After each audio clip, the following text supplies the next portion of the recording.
Et là, voilà la nouvelle promo en train de bosser. Je les ai dérangés, mais en fait, ça va se passer de ce côté-là. Allez, hop, est-ce qu'il y a des craies? Ah non, en plus de ça, il n'y a pas de craie. Il n'y a pas de craie. T'es dans la salle d'à côté. Ouais, dans la salle d'à côté. Ok, on y va. Alors, ce que je vais démontrer, c'est que, bon, alors on va se situer sur C. On dira pourquoi c'est bien d'être sur C, mais en fait, bon, on verra. Et on est sur Mn2C. Sur Mn2C, je vais définir le cône nilpotent, c'est l'ensemble des matrices, je vais les appeler N dans Mn2C, qui sont nilpotentes. On sait que quand elles sont nilpotentes, ça veut dire que à la puissance de leur taille, ça s'annule par Cayley-Hamilton. Donc ça, vous connaissez bien. Bon, et la question, alors donc je vous le dis, c'est une question de jury, c'est une question classique de jury que j'ai entendue assez... Bon, peut-être si ça se trouve, c'est un truc que les colleurs se refilent entre eux et tout. Donc l'exercice, c'est le suivant, montrer que le sous-espace engendré par n, donc le sous-espace engendré par n est égal à l'ensemble des matrices au noyau de la trace, on va dire le ker de TR, c'est-à-dire l'ensemble des matrices de traces nulles. Alors, évidemment, face à une question comme ça de jury, on cherche tout de suite quelle est l'inclusion facile, d'accord? Alors, l'inclusion facile, elle va dans quel sens? L'inclusion directe? Ouais, l'inclusion directe, de gauche vers la droite, ouais. Puisque quand on prend une matrice nilpotente, si n est nilpotente, alors la trace de n, c'est 0. On sait le faire de plusieurs manières, entre autres parce que bon, quitte à être dans C, hein, toutes les valeurs propres de n sont nulles, et donc la trace, c'est la somme des valeurs propres, donc ça fait 0. Voilà, ça c'est un classique. Et j'en ai une autre d'ailleurs pour montrer que la trace est nulle, c'est que la trace, c'est le coefficient en x puissance n-1 au signe près du polynôme caractéristique. Or, d'après Cayley-Hamilton, ben, le polynôme caractéristique, c'est x puissance n, et donc le coefficient en n-1, c'est 0. Voilà, donc ça c'est une autre façon de faire, c'est assez amusant. Donc finalement, comme la trace est linéaire, toute combinaison de matrices nilpotentes et de traces nulles.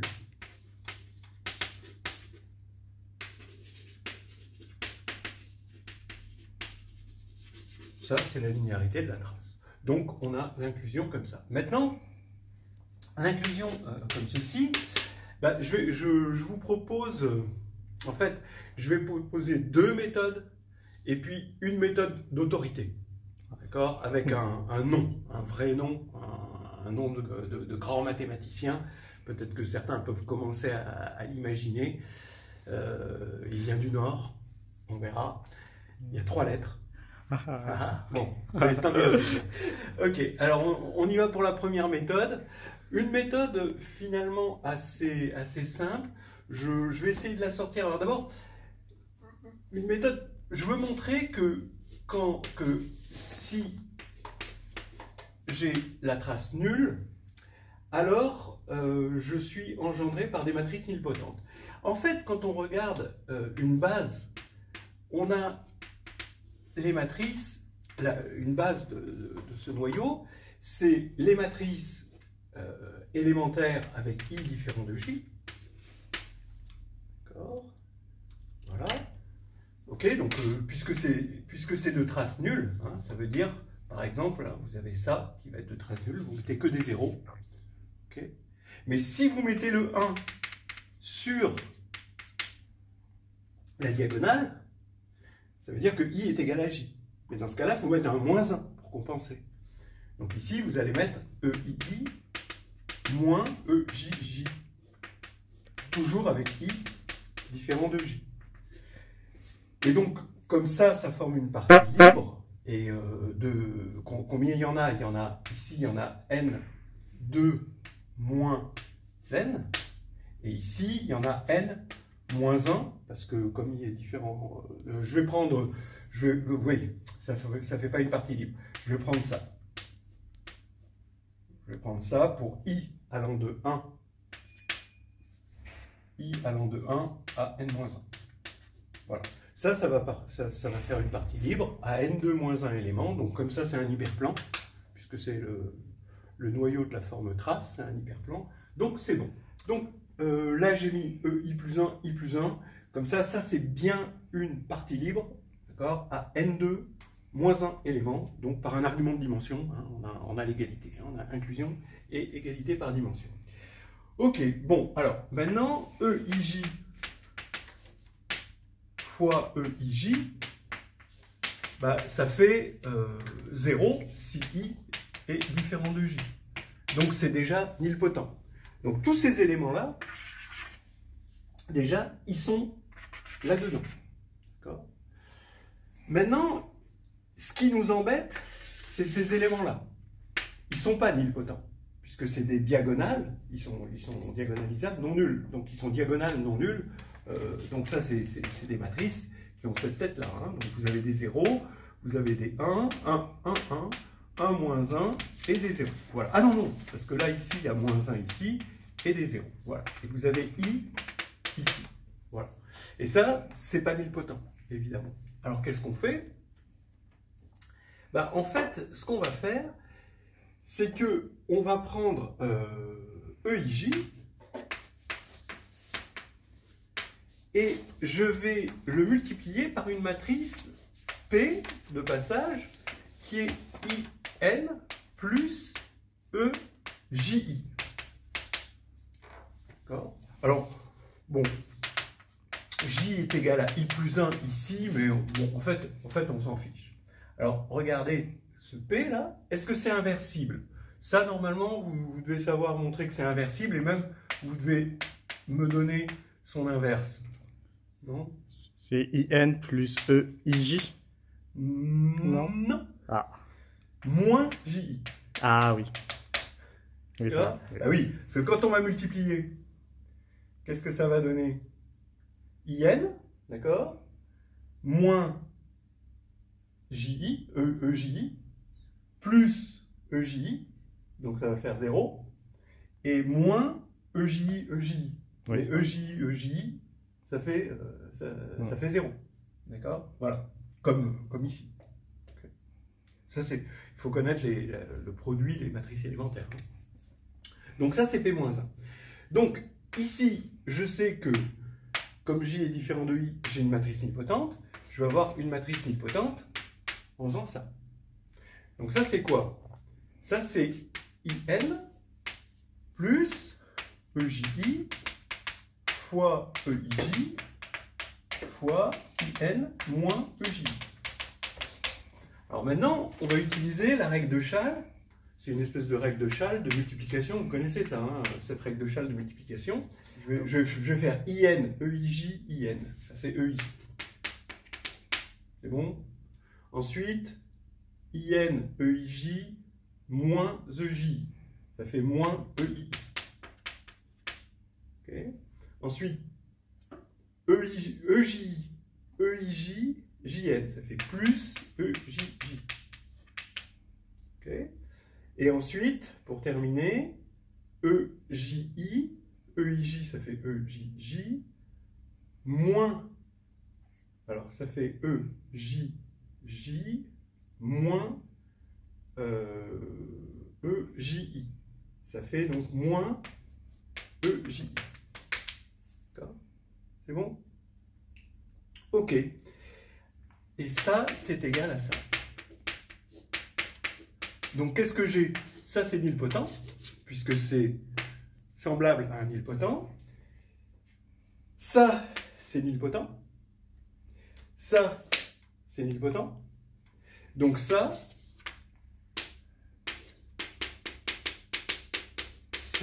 ça appartient bien au sous-espace engendré par les nilpotents, puisque c'est une combinaison linéaire de nilpotents. Voilà donc une première méthode qui est assez sympa. Maintenant, une qui est instructive. Donc voilà, hein, donc ça c'est bon, on a montré la réciproque. C'est bon, hein, vous êtes convaincus? Oui. Bon. Alors maintenant, deuxième méthode, méthode 2. Alors la méthode 2, elle est instructive parce qu'en fait, elle dit la chose suivante. On prend une matrice de trace nulle, si A est de trace nulle, alors A est semblable. Alors ça peut être un petit exercice qu'on peut avoir à l'écrit ou n'importe quoi, à une matrice avec des zéros sur la diagonale.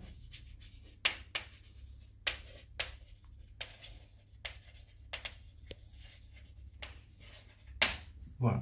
Comment vous montrez ça? C'est pas évident, hein? Pas évident du tout. En fait, la preuve, c'est par récurrence. D'accord? Par récurrence sur N.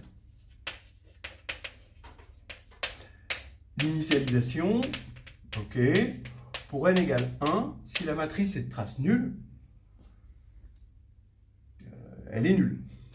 Donc, A est semblable à une matrice avec des zéros sur la diagonale, ça c'est clair. Ok, l'hérédité. Donc, on suppose que c'est vrai jusqu'à n-1. Et maintenant, on va le montrer que c'est vrai à l'ordre n. Et regardez, comment on va faire pour créer, il faut créer juste un zéro sur la diagonale. Mais je pense que vous vous en rappelez, on l'a vu ensemble, il y a la matrice compagnon. D'accord? C'est-à-dire qu'on va créer, on va faire un début de matrice compagnon. C'est-à-dire un x, c'est-à-dire on choisit un x non nul.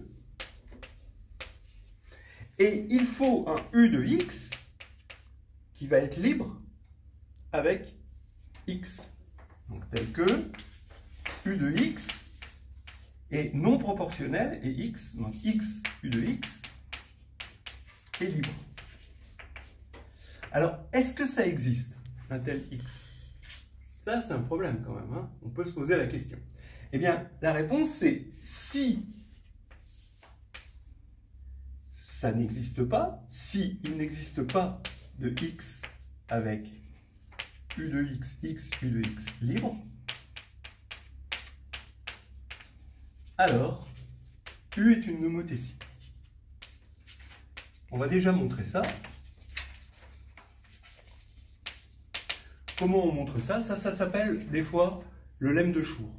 D'accord? C'est un truc qui est utile dans la représentation. Ben, tous les théorèmes qui se terminent par donc U est une homothétie s'appellent des lemmes de Schur. Hein, voilà. Hommage à Isai Schur. Alors, comment on montre ça? Ben, supposons que ce soit lié. Donc, X est non nul. Hein. Donc, si, preuve du lemme de Schur, si c'est lié, comme X est non nul, ça veut dire que quel que soit X non nul, U de X est égal à lambda X. On croit qu'on a gagné parce qu'on a une homothétie. Mais non, parce que lambda dépend de X. Dépend de X. Ouais. D'accord? Voilà. Donc, je vais l'appeler lambda indice X. Mais maintenant, je vais montrer que si c'est vrai, quel que soit X, alors lambda ne dépend pas de X.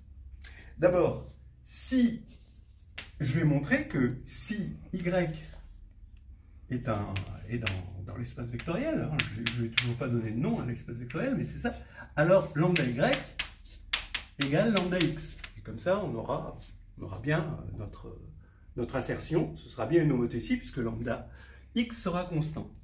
Alors, vous avez deux cas, soit Y est égal à mu X, c'est-à-dire soit il est proportionnel à X, soit il est libre avec X.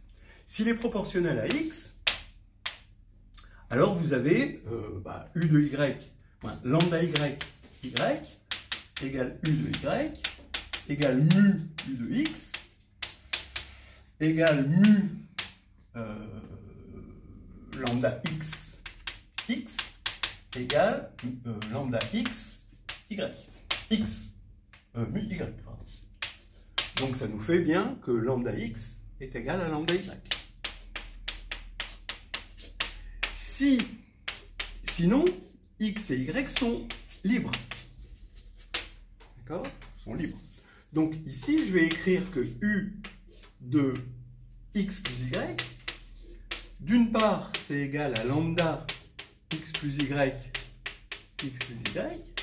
d'autre part, c'est égal à U de x plus U de y, et donc c'est égal à lambda x plus lambda y. Maintenant, comme ils sont libres, je peux identifier là et là, et ça fait lambda x égale lambda x plus y, qui est aussi égal à lambda y. Donc, je suis en train de dire que si U et si cette situation n'existait pas, alors, pour un certain x, alors U serait une homothétie. Donc on fait si U est une homothétie, ben, le fait que la trace de U, donc je prends pour A, j'étais parti d'une matrice U, évidemment, c'est un endomorphisme qui a pour matrice A. La trace de U est égale à 0. D'accord ? Alors ça implique forcément, comme on est en caractéristique nulle, on est sur C, en caractéristique nulle, ça implique que U est une homothétie de rapport 0. Ce ne serait pas vrai hein, si on était en caractéristique 2, par exemple, où l'identité, voilà, en 2, ça fait 0. Alors, donc on a ça, U égale 0. Bon, alors évidemment, donc ça dans ce cas-là, on a ce qu'on voulait, parce que U est nul. Donc là, il n'y a pas de problème. A est semblable à une matrice avec des zéros sur la diagonale, c'est bon. Alors maintenant, sinon, bah dans ce cas-là, on a dit que on avait une base avec E1 égale x, E2 égale U de x. Il existe un x comme ça, c'est ce qu'on vient de montrer, et puis on prolonge en une base. Donc ça, c'est le théorème de la base incomplète. Donc ici, ça veut dire que la matrice de U dans cette nouvelle base, et bien là, ça va faire 0, 1, que des zéros, et ici, tout ce qu'on veut. Et ici, une matrice que je vais appeler AN. Mais la trace de AN, la trace de U étant nulle, ça implique que la trace de AN est nulle aussi, puisque ici, on a un 0. Donc on peut appliquer, je vais l'appeler AN-1, comme ça, hop, AN-1, et bien on applique la récurrence.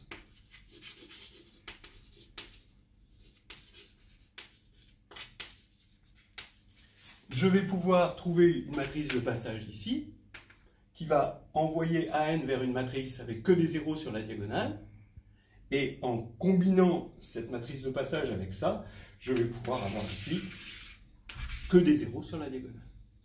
Voilà. Et donc maintenant, bah, je dis que c'était quoi le théorème? Qu'est-ce qu'il disait? Ce que je voulais montrer, c'était l'inclusion de là vers là, donc de Kerr de trace. Bon, alors si on est dans le noyau de la trace, on est donc semblable à une matrice avec que des zéros sur la diagonale. Si on est dans A appartient à Kerr de trace, ça veut dire que A est semblable à une matrice qui est engendrée par, comme il n'y a que des zéros sur la diagonale, elle est engendrée par les élémentaires EIJ avec EI différent de J. Cette fois-ci, ça y est, on s'est débarrassé de la diagonale. Et ça, bah, c'est évidemment inclus dans le sous-espace engendré par les nilpotents, puisque je peux rentrer P à l'intérieur, ici, voilà, et ça c'est nilpotent. Donc je suis dans un sous-espace engendré par les nilpotents. Voilà. Alors maintenant, la question, c'est quel est ce mystérieux mathématicien avec 3 lettres? Non, vous voyez pas? Allez. Ça, mettez, allez, une voyelle. S. Voyelle. Voyelle. A. E. Une autre A. voyelle. Une autre voyelle. Non, pas de A. Hein. I. Li. Li. Oui, oui, li, évidemment. Sophus. Li. Li. Qui fait des... Et ouais. C'est-à-dire que... Comment... Qu'est-ce qu'il fait? Ben, il fait des algèbres de Lie. Et en fait,